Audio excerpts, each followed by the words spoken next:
അസ്സലാമു അലൈക്കും വറഹ്മത്തുള്ളാഹി വബറകാതുഹു. ബിസ്മില്ലാ, അൽഹംദുലില്ലാ, അസ്സലാത്തു വസ്സലാമു അലാ റസൂലിൽ അമീൻ വ അലാ ആലിഹി വസഹബിഹി വസല്ലമ തസ്ലീമ. പ്രിയമുള്ള സഹോദരങ്ങളെ, ഇന്നമൽ അഅ്മാലു ബിന്നിയാത്ത് വ ഇന്നമാ ലികുല്ലി ഇംറിഇൻ മാ നവ. സ്വഹീഹുൽ ബുഖാരിയിലെ 1-ാമത്തെ അധ്യായം, അതിലെ 1-ാമത്തെ ഈ ഹദീസ് നിയ്യത്തിൻ്റെ പ്രാധാന്യത്തെ സംബന്ധിച്ചാണ് ഉണർത്തുന്നത്. നമ്മൾ അനുഷ്ഠിക്കുന്ന ഏതൊരു കർമ്മവും, അത് നമസ്കാരമാകട്ടെ, സ്വതക്കയാകട്ടെ, പരിശുദ്ധ റമളാനിൽ നമ്മൾ അനുഷ്ഠിച്ചു കൊണ്ടിരിക്കുന്ന നോമ്പാകട്ടെ, ഹജ്ജാകട്ടെ, ഏത് ഇബാദത്തുകളാണെങ്കിലും പുണ്യകർമ്മങ്ങളാണെങ്കിലും അതൊക്കെ അല്ലാഹു തആല നമ്മിൽ നിന്ന് സ്വീകരിക്കുന്നതും നമുക്ക് അതിന് അർഹമായ പ്രതിഫലം നൽകുന്നതുമൊക്കെ നമ്മുടെ നിയ്യത്ത് പരിഗണിച്ചുകൊണ്ടാണ്. എന്താണ് നിയ്യത്ത് എന്നതുകൊണ്ട് ഉദ്ദേശിക്കുന്നത്? ഭാഷാപരമായി നിയ്യത്ത് എന്നതുകൊണ്ട് ഉദ്ദേശിക്കുന്നത് അൽ ഖസ്ദു, ഉദ്ദേശിക്കൽ എന്നാണ്. സാങ്കേതിക ഭാഷയിൽ പറയുകയാണെങ്കിൽ, ഞാൻ ഇന്ന കർമ്മം അള്ളാഹുവിൻ്റെ വജ്ഹ് ഉദ്ദേശിച്ചുകൊണ്ട്, പ്രീതി ഉദ്ദേശിച്ചുകൊണ്ട് നിർവഹിക്കുന്നു എന്ന് മനസ്സിൽ കരുതലാണ്. ഫമഹല്ലുഹ അൽ ഖൽബു, അഥവാ നിയ്യത്ത്, അതിൻ്റെ സ്ഥാനം ഹൃദയമാണ് എന്നാണ് ഫുഖഹാക്കൾ വിശദീകരിച്ചിട്ടുള്ളത്. നമ്മൾ പരിശുദ്ധ റമളാനിലാണ്. പരിശുദ്ധ റമളാനിൽ നിർബന്ധമായ നോമ്പനുഷ്ഠിക്കുന്നവരാണ്.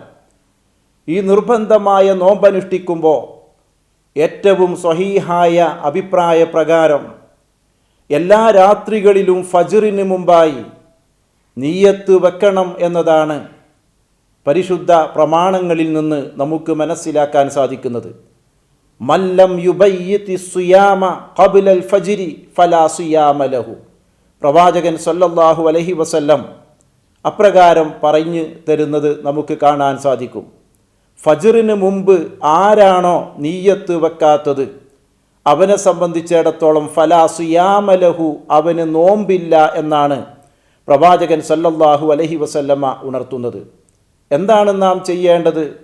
നാളെയുടെ പകലിൽ അല്ലെങ്കിൽ ഇന്നിൻ്റെ പകലിൽ ഞാൻ നോമ്പനുഷ്ഠിക്കുന്നു അള്ളാൻ്റെ വജ്ഹ് ഉദ്ദേശിച്ചുകൊണ്ട് എന്ന് മനസ്സിൽ കരുതുക. ഇതിനാണ് നിയ്യത്ത് എന്ന് പറയുന്നത്. അതല്ലാതെ നവൈതു സൗമ ഗദിൻ എന്നിങ്ങനെ നാവ് കൊണ്ട് വെളിവാക്കി പറയുക എന്നത് പ്രവാചകൻ സല്ലല്ലാഹു അലൈഹി വസല്ലമ നമുക്ക് കാണിച്ചു തന്നിട്ടില്ല. മഹാനായ ഇബ്നുൽ ഖയ്യിം റഹ്മഹുല്ലാ തൻ്റെ സാദുൽ മആദ് എന്ന ഗ്രന്ഥത്തിൽ പറയുന്നു, നിയ്യത്ത് പറയൽ നബിയിൽ നിന്നോ സ്വഹാബികളിൽ നിന്നോ റിപ്പോർട്ട് ചെയ്യപ്പെട്ടിട്ടില്ല. നബി സല്ലല്ലാഹു അലൈഹി വസല്ലം സ്വഹാബാക്കളെ അപ്രകാരം പഠിപ്പിച്ചിട്ടുമില്ല. അതേപോലെ രണ്ടാം ഷാഫി എന്നറിയപ്പെടുന്ന മഹാനായ ഇമാം നബവി റഹ്മത്തുള്ളാഹി അലൈഹി തൻ്റെ പ്രസിദ്ധ ഗ്രന്ഥമായ ശറഹുൽ മുഹദ്ദബിൽ പറയുന്നത്, നിയ്യത്തിൻ്റെ സ്ഥാനം എന്ന് പറയുന്നത് ഹൃദയമാണ്. നിയ്യത്ത് എന്നാൽ മനസ്സിൽ, ഹൃദയത്തിൽ കരുതലാണ്.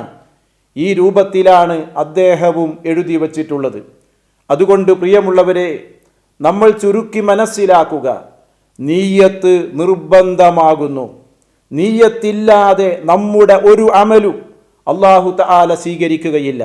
നിയ്യത്ത് എന്നതുകൊണ്ട് ഉദ്ദേശിക്കുന്നത്, ഞാൻ ഇന്ന കർമ്മം അള്ളാൻ്റെ പ്രീതി ഉദ്ദേശിച്ചുകൊണ്ട് നിർവഹിക്കുന്നു എന്ന് മനസ്സിൽ കരുതലാണ്. അത് നാവ് കൊണ്ട് ചൊല്ലിപ്പറയേണ്ടതില്ല. അതിനാൽ നമ്മൾ അനുഷ്ഠിക്കുന്ന ഏതൊരു കർമ്മവും അല്ലാഹു തആല സ്വീകരിക്കണമെന്നാണ് നമ്മൾ ആഗ്രഹിക്കുന്നത്. നാളെയുടെ ലോകത്ത് നമുക്ക് അനുകൂലമായ പ്രതിഫലം ലഭിക്കുന്ന ഒരു അമലായി മാറണം എന്നാണ് നമ്മൾ ഓരോരുത്തരും ആഗ്രഹിക്കുന്നത്. എങ്കിൽ പ്രിയമുള്ളവരെ, ഈ നിയ്യത്തിൻ്റെ വിഷയത്തിൽ നമ്മൾ ഓരോരുത്തരും ശ്രദ്ധിക്കണം എന്നു മാത്രമാണ് ഈ സന്ദർഭത്തിൽ ഓർമ്മപ്പെടുത്താനുള്ളത്. ഏതൊരു കർമ്മം അനുഷ്ഠിക്കുകയാണെങ്കിലും അള്ളാഹുവിൻ്റെ പക്കൽ സ്വീകാര്യയോഗ്യമായ വിധത്തിൽ അമലുകളിൽ ഏർപ്പെടാൻ അല്ലാഹു തആല നമുക്കോരോരുത്തർക്കും തൗഫീഖ് നൽകി നമ്മെ അനുഗ്രഹിക്കുമാറാകട്ടെ. വആഖിറു ദഅവാന അനിൽ ഹംദുലില്ലാഹി റബ്ബിൽ ആലമീൻ. അസ്സലാമു അലൈക്കും വറഹ്മത്തുള്ളാഹി വബറകാതുഹു.